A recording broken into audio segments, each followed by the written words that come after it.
know what it is, but out of every game store that I've seen, heard, or read about, GameStop just gets some of the worst customers ever. I know what it is, and just warning, don't eat while watching this because I'm going to tell you a story time of the worst customer I ever had in GameStop. So if you don't know, I grew up in regular game stores. My parents owned one of the first ones in our state. And then I grew up with them along the way, actually planning on having one many years from now. But I also worked at GameStop as an employee. And no, I'm not just talking about like where I did the cosplay when I was a teenager and was in Game Informer one time. I was an actual seasonal employee. I used to go there every season and work. That way I could get a discount for holiday presents. I worked in the Gypsy Rose one in Savannah, like the one, that's why I'm in 2 seconds of that show in the background. And it has to do with store policy. So with small businesses and like local card and game shops, you can kick out people for a lot more. You can have rules like hygiene and stuff for customers. But GameStop can't, which is why we kept getting the worst of the worst, because they would get banned from all the regular local game stores and then come to us because we were the last place they could go. And it was a lot harder to ban somebody. You can, but it's a lot harder. Plus, if you're in a mall like I was, there was other policies on it too related to it. Like it was a pain in the butt to get people banned. Meanwhile, local game stores can have things like, hey, hygiene rules and language rules and how you can act. And while I have plenty of horror stories because I worked at a GameStop that was mostly females, like our store manager, our assistant manager, most of the employees were females. So I have a lot of horror stories about that, but there's one that will stick out me forever. And it was the guy who had been banned from everywhere in the area and was literally driving an hour to get to us. Because he lived out in a small area. If you don't know how Georgia is, there's a lot of small towns, right? So a lot of people just drive into Savannah for different things. Like I was literally driving 45 minutes to work up there. And one day I meet this man, not at GameStop, but at a card shop locally there in Savannah I had gone to.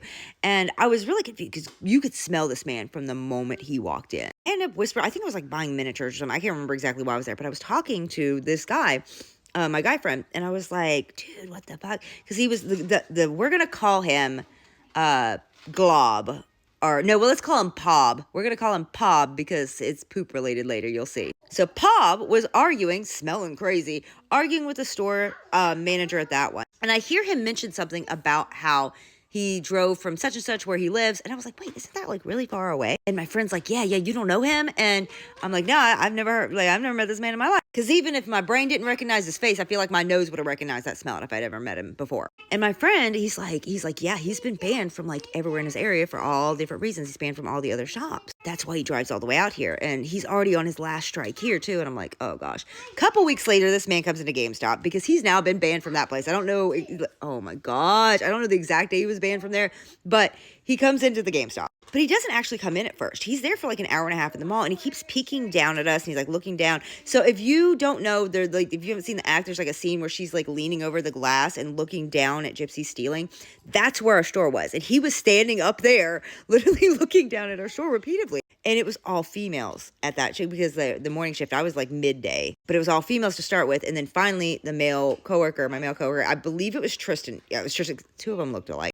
Was there, and he comes in, and all of a sudden this guy finally comes into the store, and he comes in with all these Xbox games Tristan opens them up, and they have got roach crap all over them. They're all shredded up. There's even like a dead roach in one of them. But Tristan was really good at handling things like this because he would always pretend to be on their side and be like, yeah, it's just the corporate policy. And he'd literally pull out the laminated policies and be like, I could lose my job and then you could get banned for life, blah, blah, blah. I would take it. I know these games are still good and can just be wiped down, but like, I just can't do it. Like, there's that camera there. They're going to check them. Like butter the guy up basically to reject him. That way he didn't have to deal with like the temper tantrums as much, which some people still will. And, Plob over here does throw a little bit of a fit at first, but then he starts he takes it as a bonding moment with Tristan basically, and he goes into this entire rant. He's like, yeah, like you have no idea how hard it's been for me, like it sucks, man, because all these shops have banned me. And he starts listing off all of the reasons the shops had banned him, because in his head he's done nothing wrong and they're the bad guys. And I'm sitting here listening to all of these stories, and it's all like disgusting different reasons, but mostly like hygiene and being an incel, because he was the epitome of an incel. Just sexist, racism, all of it. That's mostly the reasons. But there's one in particular, because like I said, most of them were hygiene related. One in particular that made me almost throw up. I remember I did not eat lunch that day because of this. And he explains that one of the shops he got banned from that he was most pissed about, like that he felt so discriminated against, was a store where he had went in for Friday Night Magic, And apparently there was like a heated debate. And yes, ironically, he actually did play a brony deck. But there was like a heated debate situation, and a guy had came over, like, I don't know if it was just an employee or the owner or whatever. He came over initially and was like, "Hey, buddy, let's stand up. Let's go get some fresh air." As he stands up, the employee sees that there is a whole big doo-doo streak across the chair. And the guy is like, "Okay, we're not going to ban you tonight, but you got to clean that up and you got to leave for the night. This is, you're already, with the arguing and everything that had happened, we're going to, just kick you out for the night. We're not going to ban you, though. You just got to clean that up." But that's where the cleanup thing turned into him getting banned. He not only refused to do it, he went into an entire rant, apparently, about how the store owners needed to clean it, and that because it was a store, it was not his responsibility to clean up, and that how they should be so grateful that they had such a dedicated player in there, because the fact that there was all over the chair proved that he was a real dedicated elite Magic the Gathering player, because he had not stopped the game to go to the bathroom. That showed how dedicated he was, and the store owner should be just so grateful that someone so dedicated and elite in Magic the Gathering was at this store and would choose to play at his store, and how the employees should be cleaning up that stuff and how it was not his responsibility. No words. I have no words. But he got banned. Yeah, he got banned that night. I can do separate videos on all the other stories he told of why he was been banned for other places. But that's the one that stuck out to me the most.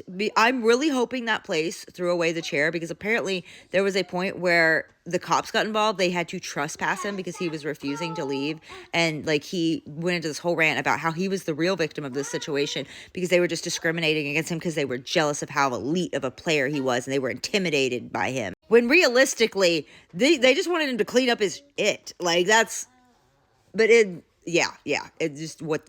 But that's why, the reason why GameStop employees get those ones is because we couldn't ban them the way that other like small businesses could. It was a lot harder. Like, we can't ban the guy for coming in and smelling it. Other stores can, because they can have policies against it. But yeah, if you want to know any of the other reasons, let me know. I can do a separate video on them, of why he was banned from these stores. Warning, he convinces himself that he is a victim in all of them, though.